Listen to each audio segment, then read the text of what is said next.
Daisy, Daisy, give me your answer due. I'm half crazy, all for the love of you. It won't be a stylish marriage, I can't afford a carriage, but you'll look sweet upon the seat of a bicycle built for two. I'm not talking about the memes around it. I am writing this as quickly and fast as I can because you guys have to stop listening to it. It's not what you all think. I laughed at the creepy TikToks and the guy with the scary face and stuff. It's nothing to do with it. You don't understand where this recording is coming from. It's specific. It's got a hidden message deep inside the audio. The original sound recordings are fine. Even the ones that are animated or the creepy bits. Whatever. They don't have an issue. But the original was recorded by an IBM computer in 1961. As in, it was output by a computer. An old IBM 7094. Programmers put together code to generate this audio output. Okay? There were no codecs like today, nothing to generate the audio. This was all programming. There's no analog sounds. It's all digital. And in that digital crap is something sinister. I need to back up a bit, because Daisy, it's kind of freaky.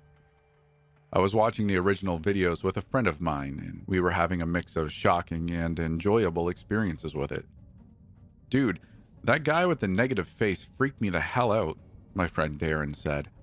I know, I shook my head. I'm going to have nightmares. What are you kids looking at? Darren's father, Daryl, asked us.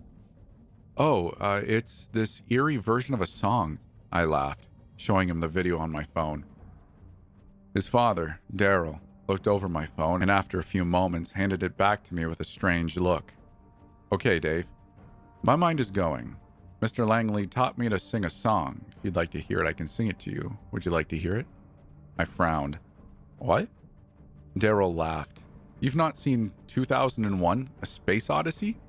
I shook my head. It's a song sung by HAL 9000, a computer in the movie.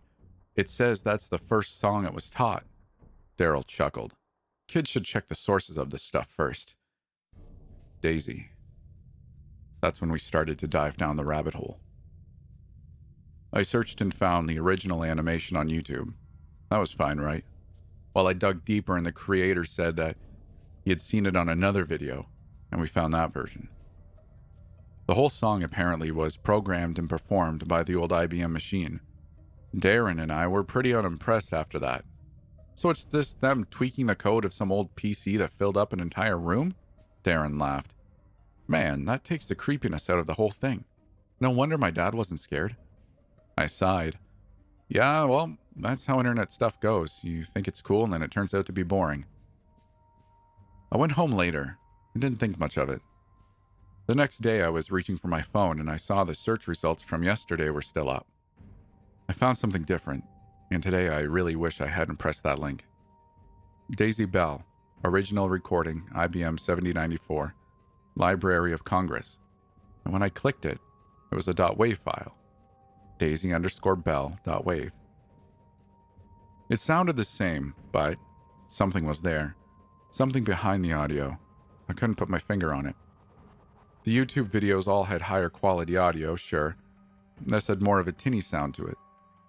I saved the file to my phone, just to be sure I didn't lose the link, and checked the YouTube versions. Sure enough, the sound wasn't the same. There was more bass in the YouTube version, and the gain was turned up to make the older sound of the digital recording pop out as eerier.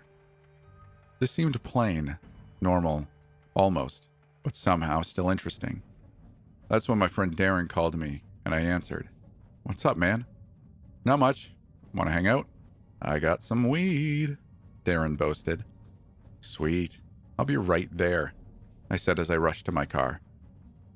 Darren usually had the best stuff. Plus, his dad was cool with it as long as we smoked in the yard. When I got there, I showed Darren the original. It's already dead, man, Darren said with an eye roll. This just puts another boring nail in the coffin. Yeah, but it's like the original, right? Cool, huh? I asked. Let's listen to it when we're high. Darren laughed. All right, I chuckled. Not everything is better when you're high. His father, Daryl, laughed at us as we headed outside. Got the good stuff today? Yeah, Dad. Darren grinned. Well, just keep it outside away from the house and make sure the neighbors can't see you. I don't want a Karen to attack me. Daryl laughed. Sure thing, Dad. Darren chuckled. What's going to sound better when you're high? Anyway, Daryl asked us. Oh, I found the original recording. I pulled my phone out and hit play. Daryl started to listen to it and seemed interested, so I kept playing it. When the lyrics started, however, I watched Daryl's eye twitch. I didn't think much of it until the song ended and Daryl was silent. Dad? You okay? Darren asked. Daryl blinked and looked to us. Sure thing, sport. He smiled wide. You two have fun. Give me your answer due. As Daryl left the room, I glanced at Darren confused. Did he just call you sport? Darren shrugged, then we went out to smoke. After about an hour, maybe more, of staring up at clouds trying to figure out what they were really made of, like what the little dust particles they all collected around were, we finally headed inside. Daryl was there reading the paper, and for some reason, he had a coffee in front of him, despite it being mid-afternoon. Long night? I asked Daryl. He looked up at Darren and I and sniffed. You boys were smoking that reefer, weren't you? Daryl's tone was different, his cadence a whole lot weirder than normal. Darren laughed, expecting it to be a joke. Yep, the devil's lettuce. Daryl's eyes narrowed. Not a joking matter there, son, you know. That's not a healthy American lifestyle. I'm half crazy. Darren chuckled. Nope, but what is these days, right, Dad? Damn shame what's happening to this country, Daryl said before turning to the paper. Darren gave his dad a weird look, but the two of us chalked it up to the weed. We went to check out some YouTube videos. It wasn't until later, after Darren's mom got home, that things took a really bizarre turn. I was still pretty toasted, but I swear I could hear shouting coming from the kitchen. I glanced at Darren and he heard it as well. I just worked a 10-hour shift, and you expect me to cook for you? We're getting pizza if you didn't cook, Daryl, Darren's mom shouted.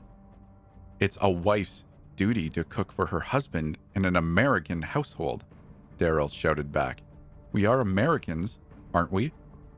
What the hell has gotten into you, Daryl? Darren's mom shouted. A bit of common sense, if you ask me, Daryl countered. I turned to Darren. Dude, your dad's going a bit nutty. Darren's eyes were wide. What the hell?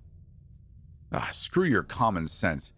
Damn it, when did you go all fascist on me? Darren's mom exclaimed as she moved to the house phone. I'm going to order something for dinner if you won't. I guess that's the least you can do, Daryl said. Well, as long as dinner is sorted, I forgive you, dear. Forgive me? Darren's mom scoffed. Screw off, Daryl. That's no way for a God-fearing woman to speak to her husband, Daryl snapped. All for the love of you. What's wrong with your dad? I asked. Well, it's a good thing we're atheists, huh, Daryl? Darren's mom argued back. Daryl was silent and then walked off. Darren's mom just rolled her eyes and she picked up the phone, likely to call the local pizza place. Dude, am I still high? I said, turning to Darren. I think so. Unless we are in some kind of bizarro world where my dad went straight-laced or something, Darren asked. That's when the shouting from the kitchen changed from agitated to blood-curdling. Daryl, what are you doing with that gun? Darren's mom shrieked. A pair of loud bangs followed by screams, and a third bang. Darren and I rushed out of Darren's room to find his father Daryl had shot his mom. Daryl then sat down at the table, looking at Darren and I. Kids, mind calling the police? It's obvious your mother was a communist. What? Darren rushed to his mother's body. Mom? Mom? Holy crap! I know, son. I was heartbroken too. But only a communist would denounce God. Daryl shook his head, adjusting his paper. Damn shame. She was a good woman. It won't be a stylish marriage. My eyes were wide as I watched everything unfold before me. I couldn't wrap my head around what was happening. Dad, what are you talking about? Darren shouted. We're all atheists. Daryl turned to Darren and reached for his pistol. I rushed Daryl, tackling him to the ground. Dude, call the cops, I shouted. Daryl was single-minded in his efforts, and even while I wrestled him to the ground, he kept trying to get a good shot at Darren. No, son of mine is going to be a commie. I can't afford a carriage. I slammed his hand down onto the ground before punching Daryl across the jaw, knocking him out.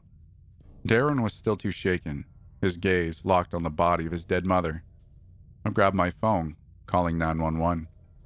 I did my best to calm my buddy Darren down, but he wasn't really all there. Mom, Darren kept whispering as we looked at the pool of blood in the kitchen. Upon the seat.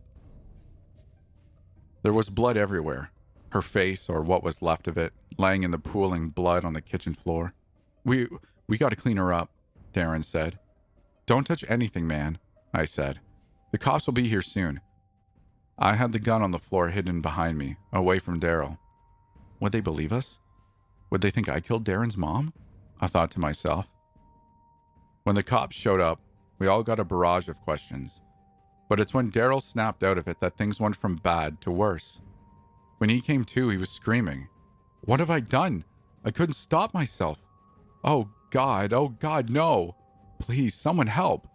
He was led away in cuffs, and Darren was taken away by the paramedics. He was in bad shape. He was probably in shock from seeing his mother murdered. Of a bicycle built for two. I barely recall how I got home from the police station, walking listlessly after hours of questioning. I gave them my number and I gave them my statement. I mentioned the song, but they weren't interested, it seemed. Much later, I was sitting watching YouTube at home and I heard a knock at the door. I expected more cops, but when I got to the door, it was a suit. He was a shorter guy, black hair, sunglasses, and he had a cigarette and a notepad. Hello there, he said my name, which I don't want to give here. I understand you were involved in an incident. Incident? I frowned. You mean my buddy's dad blowing a few holes through his wife? The agent chuckled. Yeah. And the cause of it? The cause? I asked. I'm Agent Watterson, he said, showing me a badge that said NSA Special Agent. I'm here for your phone. My phone? I shouted. Yes. Agent Watterson said, holding out his hand. The one with the file of Daisy Bell on it. Listen, I'm not... I was cut off. Give it to me, or I take you in for withholding evidence, Agent Peterson said with a smile, his hand moving to a pistol at his side. I frowned. Why do you need my phone? The less you know, the better, he said, grabbing my phone. You didn't make any copies, did you? No. I winced as he snatched my phone from my hands. Good. Agent Watterson pocketed the phone. We'll be in touch. He left. I'm writing this now to tell you. Don't let anyone over 55 hear that song. It does something to them. It makes them half crazy.